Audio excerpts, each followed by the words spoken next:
Hello, friends. Hope you all are doing well.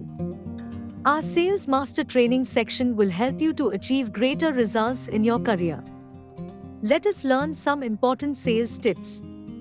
How many salespeople do you think have tried to reach out to this prospect in the past? They have likely heard from dozens of salespeople and considered dozens of competitors. Do you really want to be just another brick in the salesman's wall? Of course not. If you want a chance at closing the deal, you have to stand out in some way. You have to show that you're not just any salesperson, that your company isn't just any brand. Show off what makes you unique and go for a non-traditional approach.